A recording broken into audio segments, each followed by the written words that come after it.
예. 우리 한 절씩 교독하겠습니다. 베냐민 지파에 기스라 이름하는 유력한 사람이 있으니 그는 아비엘의 아들이요 수론의 손자요 베고라스의 증손이요 아비야의 현손이며 베냐민 사람이더라.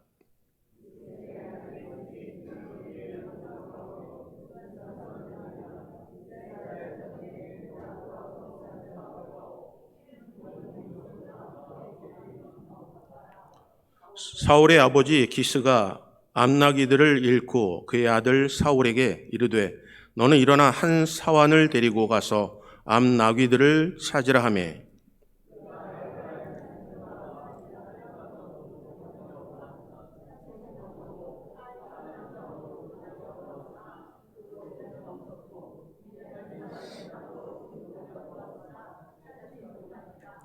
그들이 숲 땅에 이른 때 사울이 함께 가던 사환에게 이르되 돌아가자. 내 아버지께서 암나기 생각을 고사하고 우리를 위하여 걱정하실까 두려워하노라 하니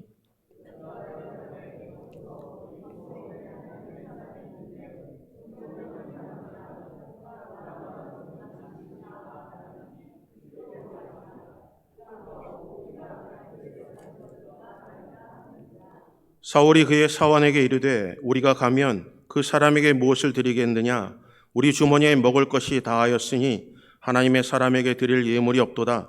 무엇이 있느냐 하니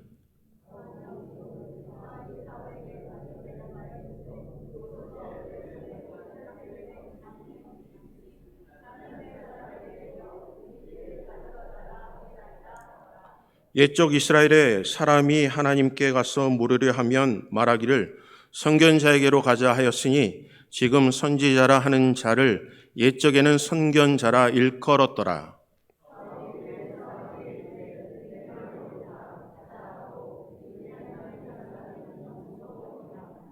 그들이 성읍을 향한 비탈길로 올라가다가 물 기르러 나오는 소녀들을 만나 그들에게 묻되 선견자가 어디 있느냐 하니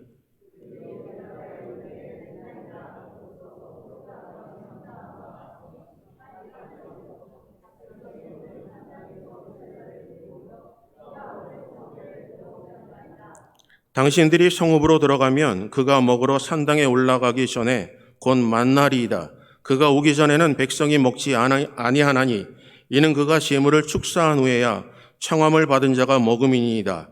그러므로 지금 올라가소서 곧 그를 만나리이다 하는지라.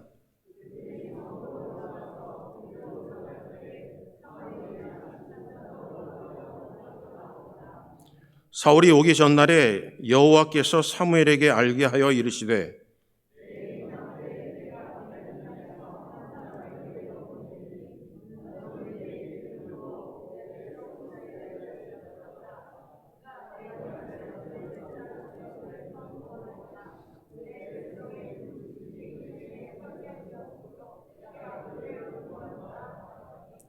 사무엘이 사울을 볼 때 여호와께서 그에게 이르시되 보라 이는 내가 네게 말한 사람이니 이가 내 백성을 다스리리라 하시니라.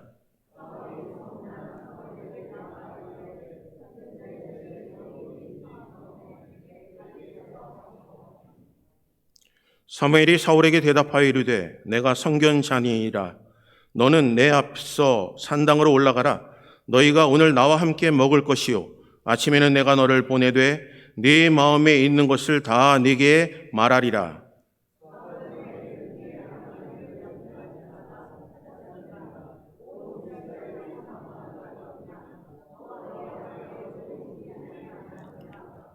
사울이 대답하여 이르되 나는 이스라엘 지파의 가장 작은 지파 베냐민 사람이 아니니까 또 나의 가족은 베냐민 지파 모든 가족 중에 가장 미약하지 아니하니까 당신이 어찌하여 내게 이같이 말씀하시나이까 하니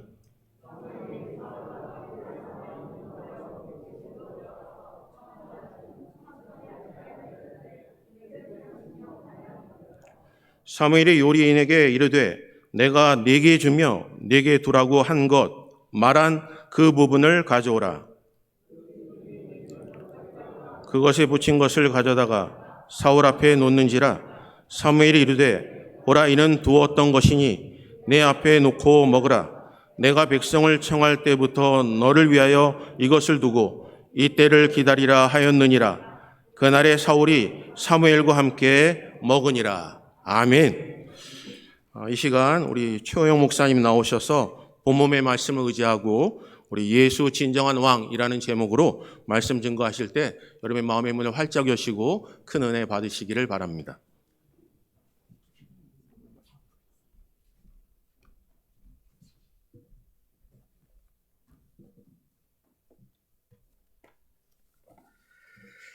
네, 이렇게 생소하죠? 봉이주로 주님의 교회 맞습니까? 이렇게 사람들이 너무 많아지니까 정신이 없는데 할렐루야! 예, 반갑습니다 여러분. 저 최호영 선교사입니다. 부족한 사람이 3년 동안 이 봉이주로 교회 그냥 이렇게 이것도 아니고 저것도 아니고 섬기다가 오늘 이렇게 한 목사님 또 우리 이제 새롭게 이제 교회 성도님들 되신 여러분들과 이렇게 예배를 드리게 되니까 너무 감사하고 기쁘고 감격입니다. 감격. 예. 우리 참 주님 앞에 기도하고 또 기다린 보람이 있습니다. 우리 한 목사님께서 또 우리 교회를 귀하게 또 섬기시고 크게 부흥할 수 있도록 또 우리 성도님들과 함께 동역해서 주님 기쁨을 드리는 그런 교회가 될 줄 믿습니다. 다시 한 번만 좀 기도하고 시작하겠습니다. 사랑하는 주님 감사합니다. 이 귀한 시간 주님의 말씀만 전하게 하여 주시옵소서. 성령님 저희들의 마음을 위로하여 주시고 말씀을 통해서 저희들 삶을 다시 바라보게 하시고 우리 신앙을 아버지 주님 앞에 다시 재점검하는 시간 되게 하여 주시옵소서. 아버지 주신 또 일주일의 삶을 주님의 승리 가운데 살기를 소원합니다. 말씀 붙들고 사는 가운데 어려움이 있더라도 성령님 함께하여 주시며 늘 인도하여 주시옵소서. 감사드리고 모든 말씀 주 예수 귀하신 이름으로 기도드립니다. 아멘. 예. 요즘 봉이주로 교회 그 성도님들은 제가 저한테 자꾸 그러세요. 아유 목사님 이제 섭섭해요 그러는데 저 어디 안 가요. 예, 우리 저 봉이주로 주님의 교회 성도님들이 허락해 주신다면은 제가 위층에 살거든요. 여기서 사무 보고 매일 아침에 9시 반에 출근해서 오후 3시까지 근무하다가 집에 갑니다. 그래서 여러분들에게 제가 좀 도움이 될 수 있는 사람이 됐으면 좋겠는데 여러분들이 허락하실 때까지 허락해 주신다면 저희가 섬기고 있는 선교 단체가 있습니다. 여러분 마커스 선교단이 아니에요. 마커스 선교단 브라질 온다 그러면 난리 날 거예요. 워커스 선교단이에요. 워커스 선교단. 짝퉁입니다. 짝퉁. 그래서 워커스 선교단인데 저희들이 봉이주로 교회가 이 장소가 굉장히 좋거든요. 그래서 저희들은 예배를 섬기시는 분들을 저희들이 레슨을 무료로 해드리고 또 이렇게 교회 그 예배 인도자들을 저희가 교육하고 이런 일들을 하고 있습니다. 그래서 봉이주로 교회 장소가 너무 좋아요. 전철도 가깝고 여기가 좋아서 저희들이 이곳을 이렇게 허락을 받고 지금 사용을 하고 있는데요.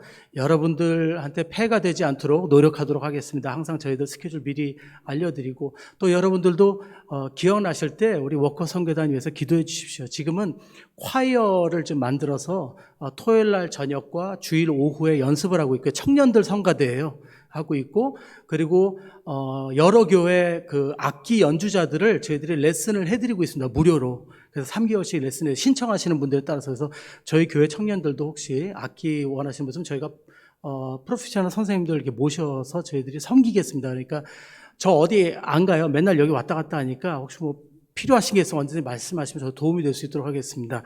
하여튼 늘 제가 신세를 지게 되어서 감사드리고 또 3년간 우리 봉이주로 교회 보잘것없는 사람이 이렇게 섬길 수 있도록 기회를 주셔서 너무 하나님께 감사드리고 또 이렇게 참아주신 우리 전 봉이주로 교회 성도님들께 다시 한번 감사드리고 그리고 여러분들 다시 한번 축하드리고 축복합니다. 자, 오늘 말씀 우리 들어가 보겠습니다. 오늘 말씀 보면은 오늘 좀 본문이 길었죠. 길어서 여러분 좀 당황하셨을 거예요. 아니 이거 언제 끝나나. 설교가 별로니까 본문으로 때우는 거 아닌가 오해하신 분도 있을 텐데 사실 제가 이 본문을 읽은 이유가 있어요. 왜냐하면 여러분들 오늘 본문을 보시면 이 과정이 무슨 이야기인지 아시죠? 성경을 많이 읽어보신 분들 무슨 이야기죠 이게? 이게 이제 사울이 왕이 되는 과정이에요. 사울이. 그죠? 근데 여러분들 이 과정을 한번 보시면요. 아주 드라마틱하면서도 완벽합니다. 이 이야기만 딱 읽으면 그러니까 이 9장을 사실 전 다 읽고 싶었는데 그러다간 시간이 너무 안 될 것 같아서 24절까지 읽었는데 이 부분을 보면은 사울이 어떤 사람인가서부터 나오고 어떤 사건을 계기로 이 사울이 여행을 떠나서 사무엘 선지자를 만나게 되는지 그 이유가 나와요. 그죠? 암낙타를 잊어버리게 되잖아요. 아버지가 그거 찾다가 근데 그냥 또 이 사람이 사울이 그냥 그 평범한 그냥 이런 사람처럼 기록되는 게 굉장히 아름다운 청년이라고 기록이 되어 있어요. 원어로는 아름다운 청년이에요. 착한 청년, 아름다운 청년 이렇게 되어 있는데 이 청년이 암낙타들 찾는데 그냥 자기네 힘으로만 찾는 게 아니에요. 너무 완벽해요. 우리가 볼 때. 하나님의 사람을 찾습니다. 하나님의 사람을 찾아서 하나님의 사람을 만나서 도움을 청하자. 예. 볼 때 너무 이 과정이 이거 참 바른 사람입니다. 신앙적으로도 바르고 그죠? 예. 그래서 보다 이 사람은 왕이 될 만한 사람이에요. 이야기를 볼 때. 근데 결국에 그냥 사울에게만 이런 일이 일어나고 있는 게 아니고 그 동안에 또 하나님께서 사무엘에게 따로 역사를 하시죠. 그래서 사울이라는 사람을 만날 것을 준비시킵니다. 이 사람이 왕이 될 사람이다. 기름 부을 사람이다. 라고 준비시키세요. 그러니까 사무엘도 사무엘 나름대로 계시를 받고 사울을 만날 준비를 하고 있었고 사울은 사울대로 신앙으로 암낙타를 찾을 준비를 하나님의 사람을 만나서 이 일을 해결하려고 해서 사무엘을 찾게 되죠. 결국엔 두 사람이 드라마틱하게 만나요. 사실 못 만나면은 이게 뭔가 일이 꼬이고 있구나 이래야 되는데 만납니다. 결국엔 우리가 이 이야기를 다 이렇게 보면서 어떤 생각이 들면 하나님께서 사울을 왕으로 세우시려고 아주 작정을 하셨구나 이렇게 생각할 수가 있어요. 그렇죠? 근데 이거는 성경을 가끔 읽으시는 분들이 이야기고 많이 읽어보신 분들은 그렇지 않다는 것을 아실 거예요. 왜냐하면 사울 왕은 결국 나중에 하나님을 버립니다. 그리고 비참한 최후를 맞이하게 되죠. 하나님께서 이렇게 세우시고 이렇게 완벽하게 세우시고 이렇게 훌륭한 사람, 외적으로나 심적으로나 순수하고 아름다운 사람, 키도 컸대요. 다른 사람들 다 이렇게 어깨에 왔대요. 그래 얼마나 크겠어요. 우리가 이렇게 좀 키 큰 사람 앞에 서면 좀 위축되지 않습니까? 얼마나 멋있었겠어요. 인물도 좋고 키도 크고 사람도 순수하고 이렇게 완벽한 왕을 하나님께서 세우셨는데 오늘 우리가 스토리를 읽어보면 정말 완벽한데 사실은 그렇지 않다는 것이 좀 이상합니다. 그래서 이것을 오늘 우리가 좀 묵상해 봐야 된다고 생각이 듭니다. 자, 여러분 우리가 이제 이제 다 함께 이제 겪어야 되는 일이니까 지금 여러분들 조율 중에 있지만 봉익지로 교회와 주님의 교회, 또 주님의 교회 한 번 더 합치는 과정이 있었고 우리가 함께 이렇게 하나가 돼요. 하나가 된다는 것은 쉬운 일은 절대 아닙니다. 쉬운 일은 절대 아니죠. 우리가 뭔가 주님 안에서 하나가 된다는 것은 우리가 공감대가 있어야 됩니다. 같이 한 목적이 있어야 됩니다. 공감한다는 것은 서로의 마음을 바라보는 것이죠. 그래서 그 안에 상대방에게 있는 것 그리고 나에게 있는 것 그 공통점을 찾아서 우리가 서로 좀 배려를 하는 그런 예의가 있을 때 그런 하나 될 수 있는 공동체가 될 수 있다고 저는 믿습니다. 성경에서도요 베레아 사람들을 신사적이라고 표현합니다. 신사적이라고. 그래서 그들이 신사적이기 때문에 그들을 높이 평가하는 것이 성경에 기록이 되어 있어요. 신사적이다 보니까 그 사람들은 성경 말씀에 대한 통찰력도 다른 사람들보다 뛰어났음을 성경에 기록하고 있어요. 이 말씀은 뭐냐? 우리가 주 안에서 모두 하나고 우리 다 같은 동등한 하나님의 자녀들입니다. 하여튼 그럼에도 불구하고 우리가 얼마나 서로의 마음을 배려하고 그리고 배려하기 위해서 수고하고 헌신하느냐에 따라서 예의를 갖출 수 있고 그리고 더욱더 신사적인 신앙인들로 우리가 하나가 될 수 있다는 것을 말씀하는 것이죠. 저는 그것이 지금 우리 앞에 놓여 있는 숙제라고 생각합니다.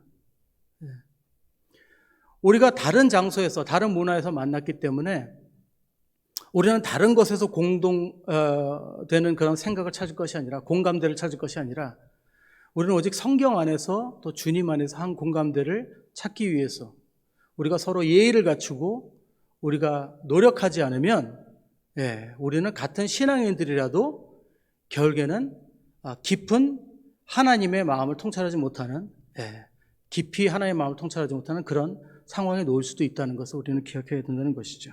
그래서 저는 오늘 여러분들과 오늘 하나님의 말씀 통해서 우리가 하나가 되기 위해서는 어디를 바라봐야 되는가, 어떤 공감대를 가지고 우리가 나아가야 되는가를 조금만 좀 오늘 말씀 통해서 묵상해 보려고 합니다. 자, 여러분 세들백 교회 여러분 들어보셨죠? 예, 세들백 교회.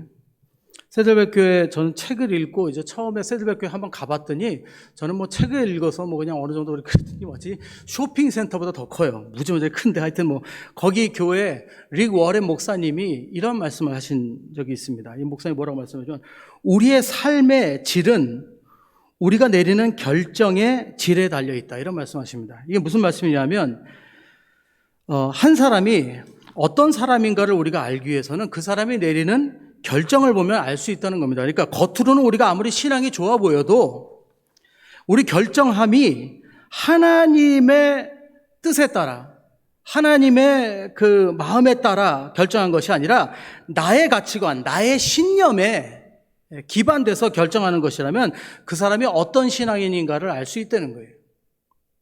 저는 이게 굉장히 중요하다고 생각합니다. 저희들이 양복 입고 성경책 들고 주일에 이렇게 모여서 예배 드린다고 해서 다 같은 신앙이 아니라는 거죠.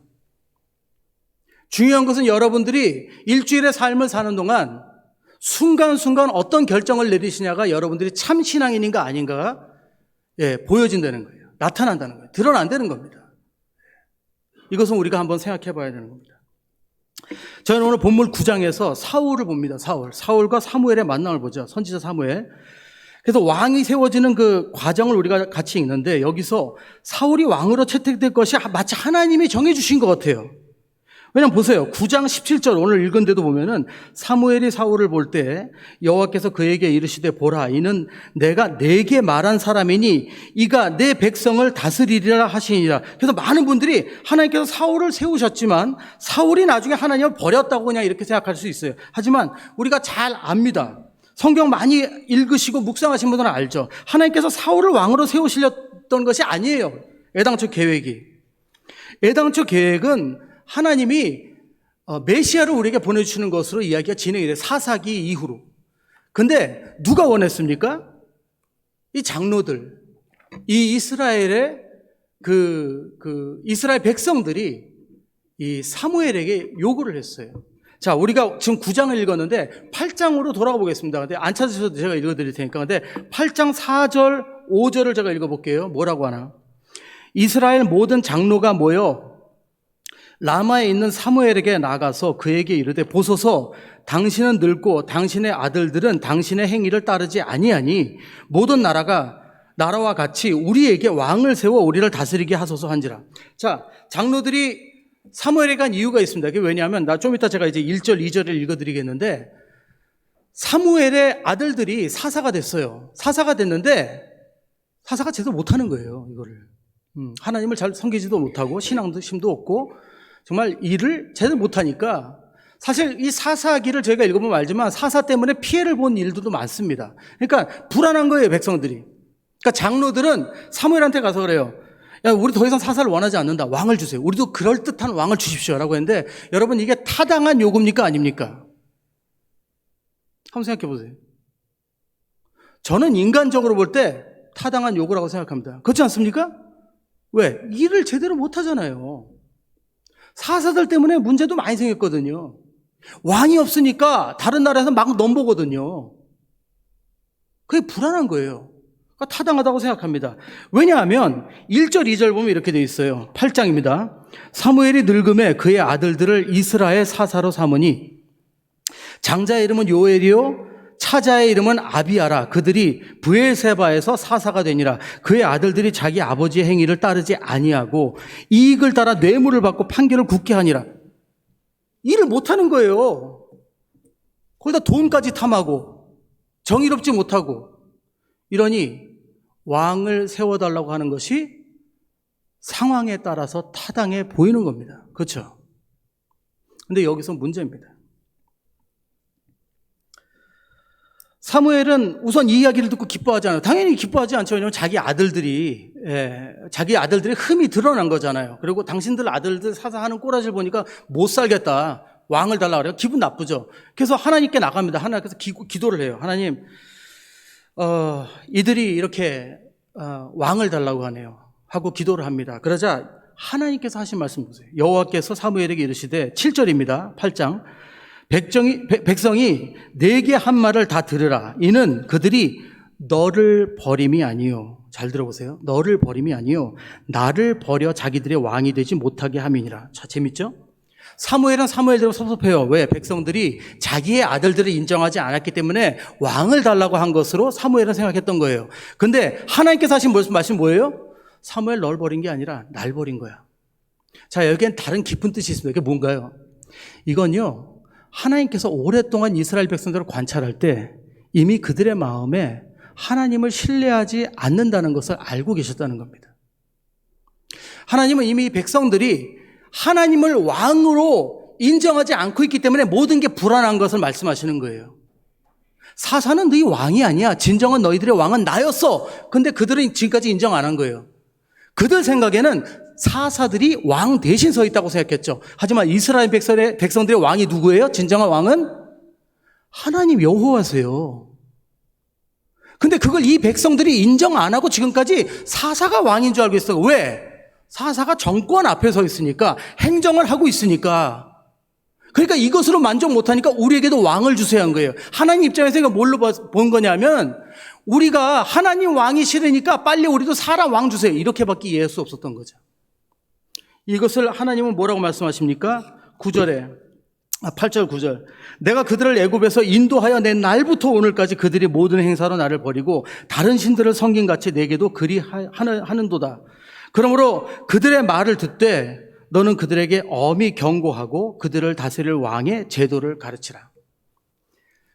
하나님은 이미 이 이스라엘 백성이 기대하고 있었던 게 있어요. 내가 너희들을 애굽에서 구원해내면 너희들이 나를 왕으로 인정하고 섬기기를, 그걸 바라셨던 거예요. 근데 지금까지 한 번도 이스라엘 백성들이 그렇게 한 적이 없어요. 그런 척 하다가 돌아서고, 그런 척 하다가 배반하고, 그런 척 하다가 불평하고, 그게 이스라엘 백성이 한 거예요, 지금까지. 결국에는 하나님을 왕으로 인정하지 못하고 계속 사사가 있으니까, 사사, 이거 얘들 별로 믿음이 안 가. 그러니까 왕을 주세요. 이런 거예요. 하나님이 딱 보시고, 너희들은 아직도 나를 왕으로 인정하지 않는다고 지금 말씀하시는 겁니다. 여기서 저희들 이 부분에서 한번 우리 신앙을 한번 돌아봐야 됩니다. 정말 한번 깊이 한번 돌아봐야 됩니다. 우리들은요, 늘 상황을 봐요. 늘 지금 우리에게 닥친 일들을 봐요. 여러분, 교회 보세요. 지금 만족스럽습니까? 지금 성도님들 가득 차 있는데? 만족스러워요? 아직 두고 봐야 돼요. 진정한 예수 그리스도의 제자들, 진정한 하나님의 자녀들이 이 자리를 채우기까지는 두고 봐야 돼요. 우리 눈으로 볼 때는 꽉 차고 드디어 우리 교회도, 죄송합니다, 좋아하지 마세요. 하나님은 그럴싸한 교회의 모습을 원하시는 게 아니에요. 하나님은 이 교회의 진정한 왕이 예수 그리스도가 되기를 원하시는 거예요. 여러분들의 삶의 왕이 예수 그리스도가 되기 전까지는 아직은 우리 안심하면 안 돼요. 어쩌면 우리들에게 일어나는 모든 문제들은요, 우리들에게 계속 사사만 허락하시는 이유가 어쩌면 저와 여러분들이 하나님의 계획, 뜻을 따르지 않고 자꾸 내 마음대로 사니까 우리들에게 사사만 허락하시는지 모르는. 여러분가 착각하면 안 되는 게, 우리는요, 상황이 착착 들어맞으면 이거 하나님이 해주신 일이다. 아니요. 어쩌면 우리가 계속 고집 피우고 계속 기도하니까 그래 그러면 하고 이 상황을 허락해요. 왜요? 이것은 우리들에게 깨우침을 주기 위한 또 다른 하나님의 계획일 수 있다는 거예요. 사울을 주신 이유가 그거였어요. 자, 그럼 여러분들 이렇게 착각하실 수 있어요. 그러면 하나님이 삐지셨구나. 삐지셔가지고 사울을 주시면서, 그럴싸한 사울을 주시면서 어디 한번 당해봐라, 너희들 어디 인간 왕한테 한번 호되게 한번 혼나봐라. 이렇게 주신 겁니까? 그건 아니에요.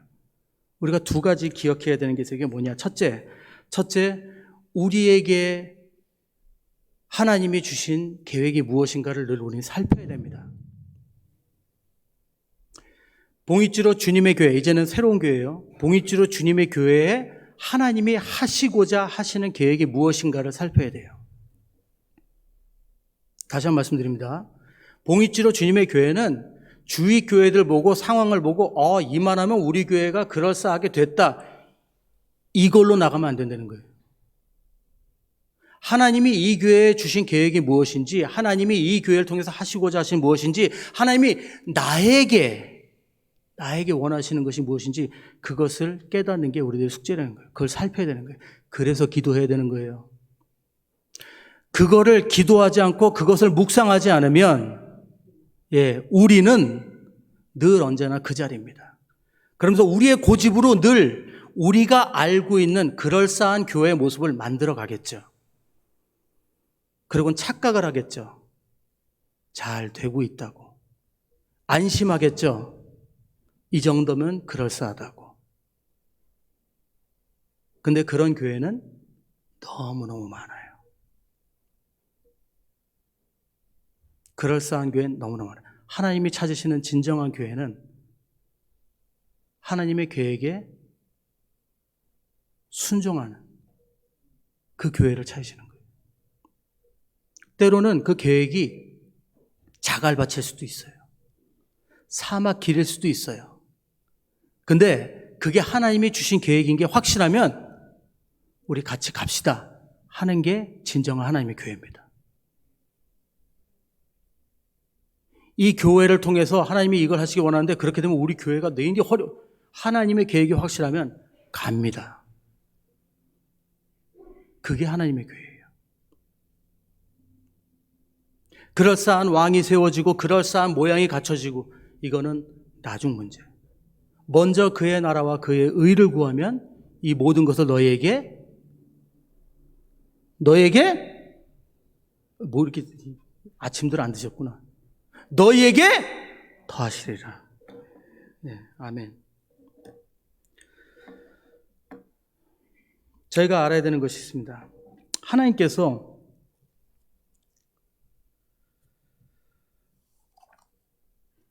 사울을 약속하지 않은 증거가 사실은 창세기에 있습니다.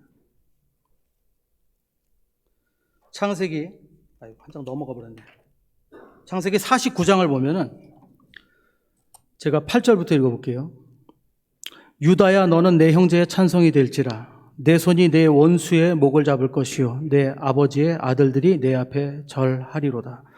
유다는 사자 새끼로다. 내 아들아 너는 움킨 것을 찢고 올라갔도다. 그가 엎드리고 웅크림이 숫사자 같고 암사자 같으니 누가 그를 범할 수 있으랴. 규가 유다를 떠나지 아니하며 통치자의 지팡이가 그 발 사이에서 떠나지 아니하기를 실로가 오시기까지 이르리니 그에게 모든 백성이 복종하리로다.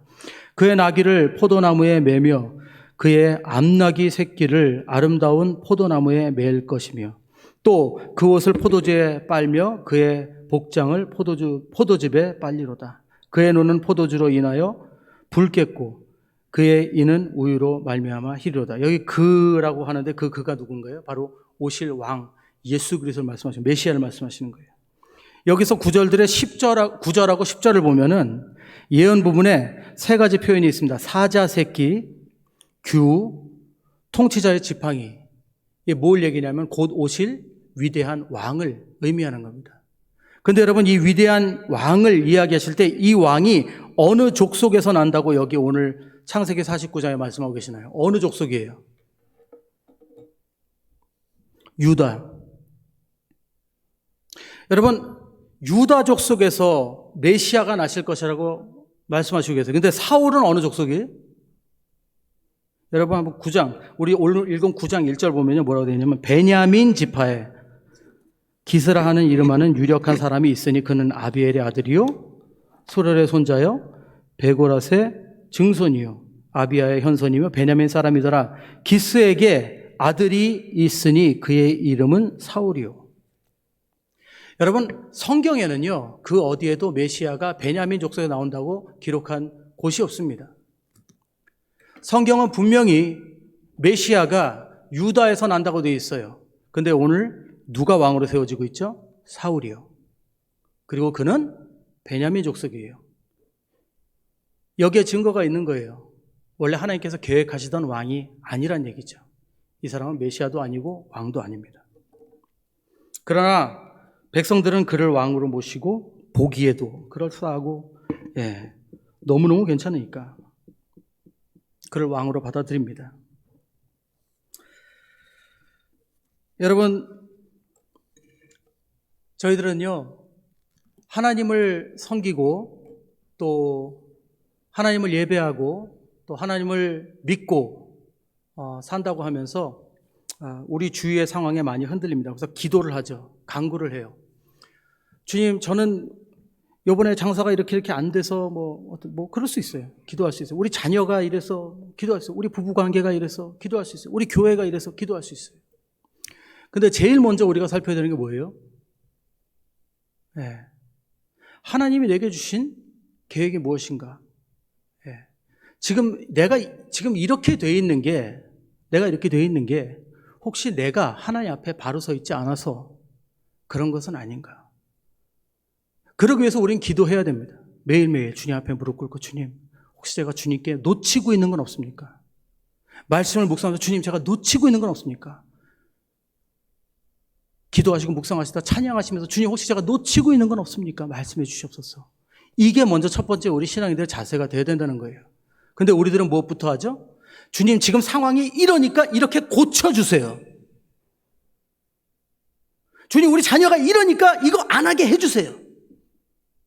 우리 남편이 이러니까, 우리 부인이 이러니까, 우리 가정이 이러니까, 우리 사업이 지금 이러니까, 우리 교회가 이러니까 이거 고쳐주세요, 빨리.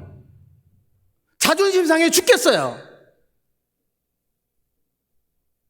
근데 그게 핵심 문제가 아니라는 거예요.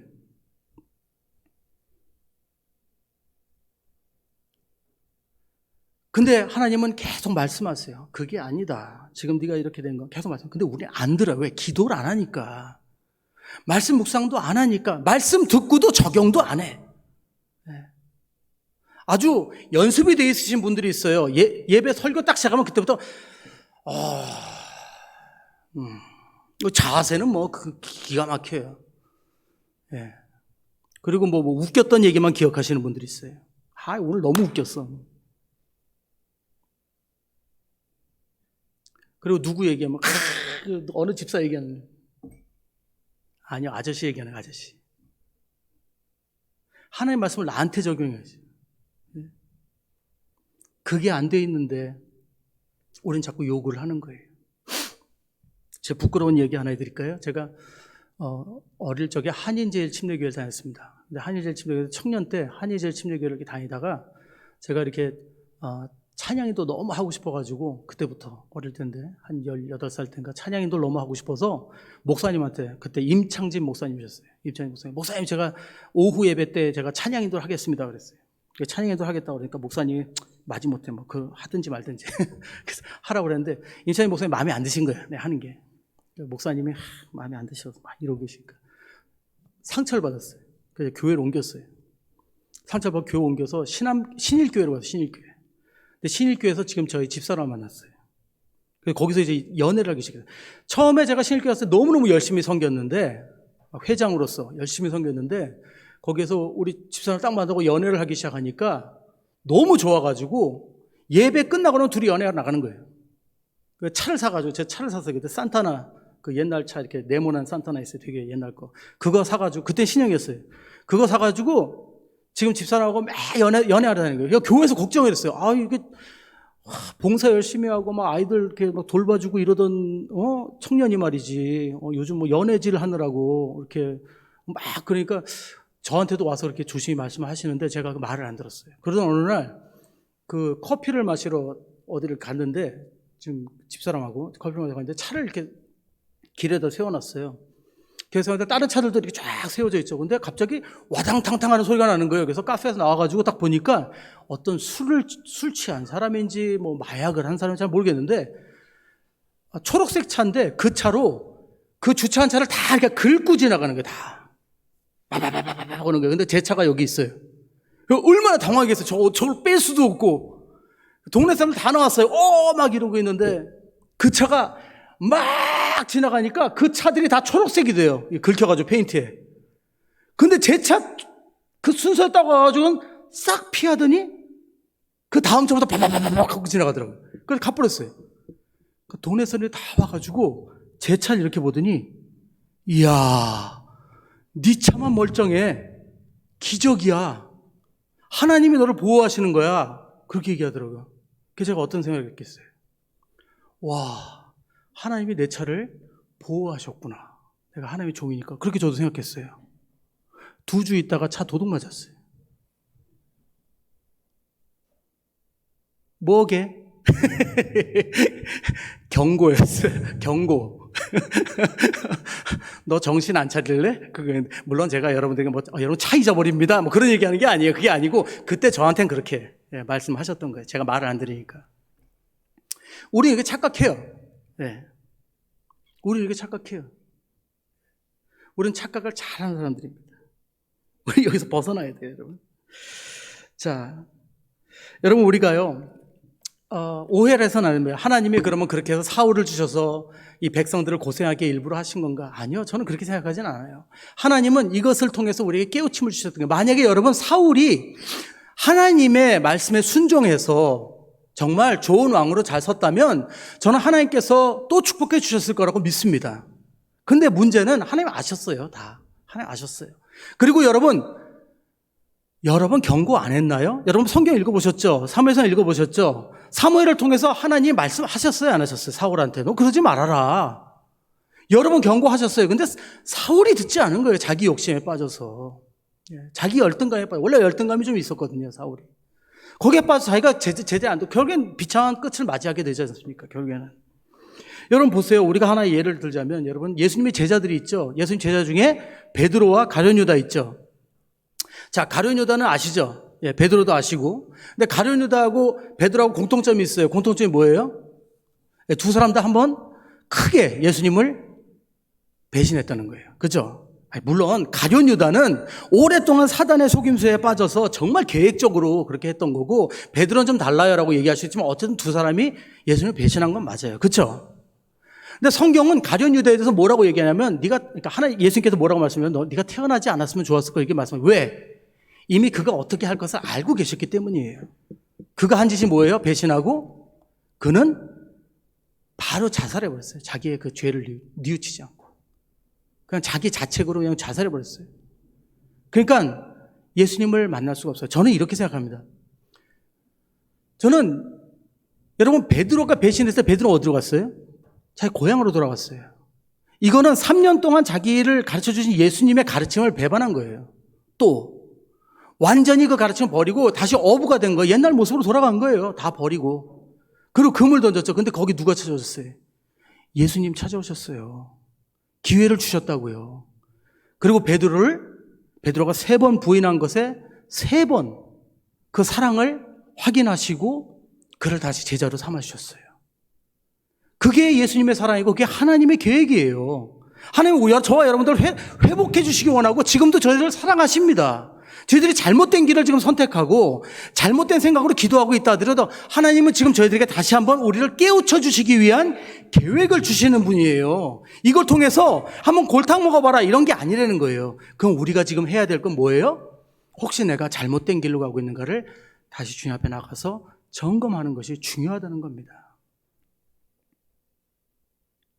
왜? 하나님 우리를 사랑하시기 때문에 지금도요.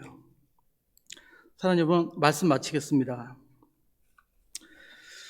저희들은 먼저 여러분 우리 주님의 교회와 우리 봉익주로 교회 우리 여러분들 이렇게 연합하게 된 거 진심으로 축하드리고 정말 저도 매일 아침마다 나와서 우리 교회를 위해서 기도하겠습니다.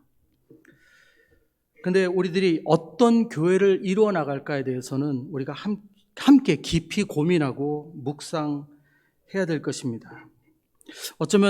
어쩌면입니다. 어쩌면 오해하지 마시고 어쩌면 저희들은요 지금까지 하나님의 마음을 살피기보다는 저희들이 가지고 있는 어떤 상식, 가치관, 어떤 우리가 인간적으로 생각할 때 안전하다고 생각하는 거, 뭐 이런 것들을 원해서 그런 그림을 그려가면서 지금 여기까지 우리가 왔을 수도 있어요. 뭐 이런 것도 우리 삶에, 개인 삶에도 다 적용이 그렇게 되죠. 뭐 사업, 가정, 뭐 사역.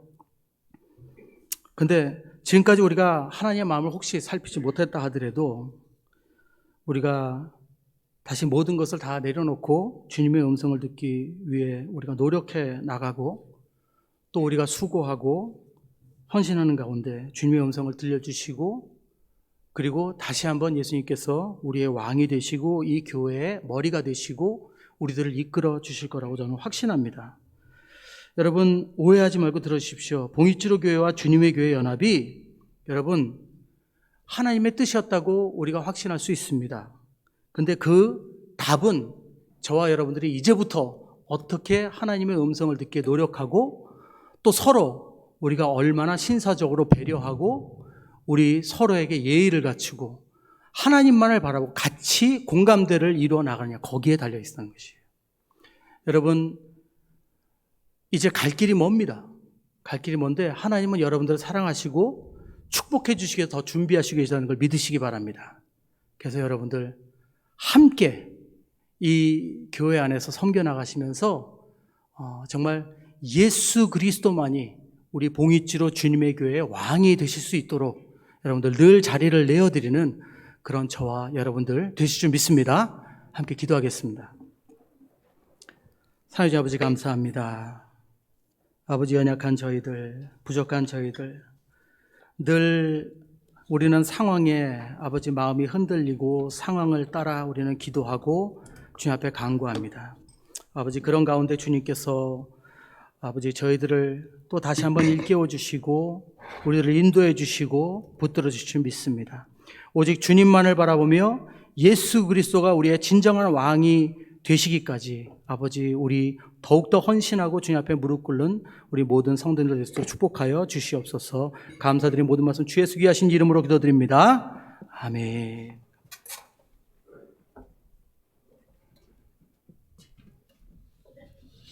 감사합니다. 우리 목사님 그동안 우리 봉익주로 교회를 위해서 너무나 수고를 많이 하셨고 기도하셨습니다. 그래서 교회에서 감사하는 마음으로 저희들이 꽃다발 하나 준비했습니다. 하나님의 은혜가 충만하시고 축복된 삶을 살 수 있도록 여러분 계속해서 기도해 주시기를 바랍니다. 목사님 잠깐 나와보시면 꽃다발. 예.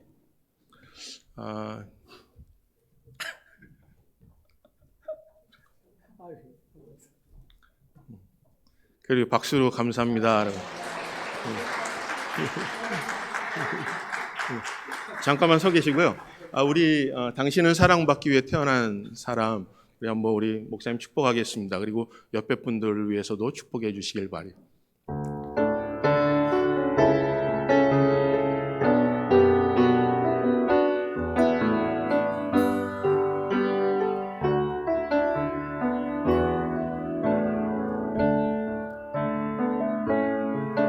당신은 사랑받기 위해 태어난 사람 당신의 삶 속에서 그 사랑받고 있지요. 당신은 사랑받기 위해 태어난 사람 당신의 삶 속에서 그 사랑받고 있지요. 태초부터 시작된 하나님의 사랑은 우리의 만남을 통해 열매를 맺고 당신이 이 세상에 존재함으로 인해 우리에게 얼마나 큰 기쁨이 되는지 당신은 사랑받기 위해 태어난 사람 지금도 그 사랑 받고 있지요. 당신은 사랑받기 위해 태어난 사람 지금 사랑 받고 있지요. 축복합니다. 하나님은 잠깐만요. 우리 박수를 한번 환영하고요. 제가 한번 기도하겠습니다. 좋으신 하나님 고맙고 감사합니다. 참으로도 힘들었던 수많은 시간들을 우리 귀한 목사님을 보내시사 말씀으로 양육받게 하시고 또 하나님 은혜 가운데 그리스도의 장성한 분량에 이룰 수 있도록 은혜를 주신 하나님 고맙고 감사합니다. 우리 목사님 붙잡아 주시고 특별히 신장이 약한 가운데 있습니다. 하나님, 하나님을 하는데 신장의 문제를 통해서 넘어지거나 쓰러지거나 약하지 않도록 하나님께서 친히 간섭하여 주시옵소서. 여호와 라파의 하나님을 찬양합니다. 하나님 모든 것이 가능한 줄 믿습니다.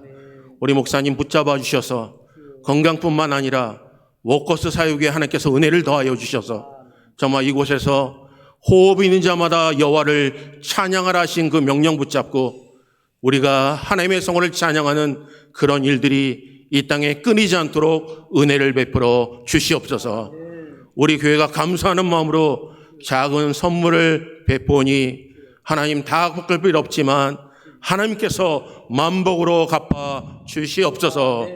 정말 축복받기 위해 사랑받기 위해 태어난 우리 귀한 목사님 영육간에 강경케 하여 주시고 가는 곳곳마다 하나님의 영광이 드러나게 은혜를 더하여 주시옵소서.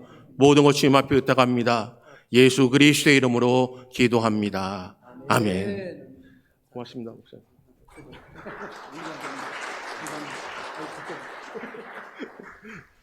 그래요. 우리 그 자리에 일어나셔서 우리 찬송, 우리 지존하신 주님 이름 앞에 우리 찬양하시면서 준비하신 헌금 하나님께 온전하게 드리겠습니다.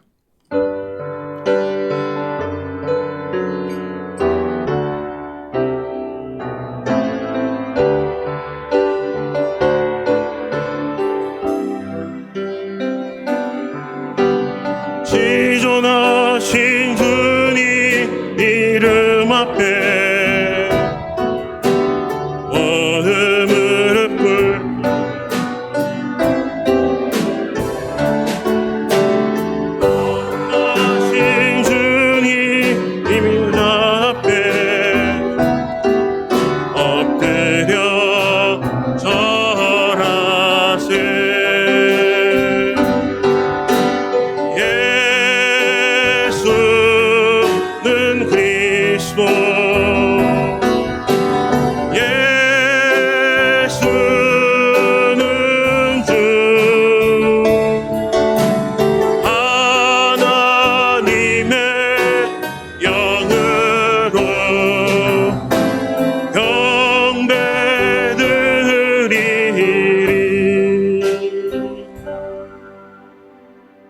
좋으신 하나님 고맙고 감사합니다. 한 주간 동안도 하나님의 은혜 가운데 살았습니다. 하나님이 지키지 아니하시면 저희들 넘어질 수밖에 없는 연약한 존재들을 깨닫게 하신 하나님, 주신 은혜가 너무나 크기에 하나님의 전에 나올 때 빈손 모이지 않게 하시고 귀한 예물을 하나님께 드리오니 하나님 기뻐 받아 주시옵소서. 하나님 무엇보다도 하나 되게 하신 하나님, 그의 심정을 가지고 살아가게 은혜를 더하여 주시고 하나님의 뜻이 하늘에서 이루어진 것처럼 이 땅에도 이루어지게 하여 주시옵소서. 하나님의 꿈이 우리의 비전이 되게 하여 주시옵소서. 11조를 드린 사랑하는 성도들 붙잡아 주시옵소서. 약속하신 그대로 하나님의 것임을 인정하며 귀한 예물을 드렸사오니 하나님 약속하신 그대로 하늘의 문을 여시사 이들의 창고에 쌓을 곳이 없도록 부어 주시옵소서. 때를 따라 돕는 은혜를 허락하여 주시옵소서. 감사로 제사를 드리는 사랑하는 성도들에게 은혜를 더하여 주시고 주신 이도 하나님이시기에 주신 것만 감사하는 것이 아니라 하나님의 은혜를 바라보며 감사하는 마음을 허락하여 주시옵소서. 신실하신 하나님을 바라봅니다. 목적 헌금을 드립니다. 자신을 위해서 쓸 것도 많지만 하나님께 주신 그 마음을 가지고 드렸사오니 오병이의 기적이 일어날 수 있도록 은혜를 더하여 주시옵소서. 성교 예물을 하나님께 드리오니 하나님 이 예물이 쓰여지는 곳곳마다 하나님이 영광 받으시고 선교사님들이 마음의 기쁨과 감사가 넘쳐나게 하여 주시며 아버지 특별히 복음을 증거할 때마다 증인의 삶을 통해서 하나님의 나라가 확장되게 하여 주시옵소서. 아버지 특별히 재정을 관리하는 재정위원에게 은혜를 더하여 주시고 강건케 하여 주시며 이들이 충성된 일꾼으로 쓰임을 받을 수 있도록 은혜를 베풀어 주시옵소서. 양교회가 수고하신 우리 장로님, 권사님, 집사님들 어린이 10명까지 붙잡아 주시고 그동안 흘렸던 그 눈물 닦아주시고 눈물병에 담아 주시며 또한 가는 곳곳마다 하나님께서 동행하여 주심으로 운전하며 다닐 때 어려움 당하지 않게 하시고 어려움 가운데 처한달지라도 생명과 재산을 보호하여 주시옵소서. 하늘의 신령한 것으로 이 땅에 기름진 복으로 채우시고 나가도 들어가도 복을 받을 뿐 아니라 떡반주 가지고 볼 받는 은혜를 누리게 하여 주시옵소서. 한 주간 동안 말씀 붙잡고 살게 하여 주시옵소서. 하나님의 영광만 드러나게 하여 주시옵소서. 저희들이 모일 때마다 하나님이 기뻐하시는 귀한 형제가 연합하게 하여 주시옵소서. 가는 발걸음 인도해 주시고 한 주간 동안도 하나님과 동행함으로 승리케 하여 주시옵소서. 모든 것 주님 앞에 의탁합니다. 예수 그리스도의 이름으로 기도합니다. 아멘. 지금은 교회 머리가 되시는 우리 주 예수 그리스도의 은혜와 우리 아버지 하나님의 무한하신 사랑과 성령님의 교통위로 인도하심이 먼저 그의 나라와 그의 의를 구하고 어제 하나님을 왕으로 삼아 예수 그리스도를 믿는 믿음으로 끝까지 승리하기를 소원하는 믿음의 권속들과 또한 연합하여 한 몸이 된 몸된 제단과 그들의 생업과 우리 자녀 손손들 위해 또한 귀한 선교사님들 위해 이제로부터 영원토록 함께 있을지어다. 아멘.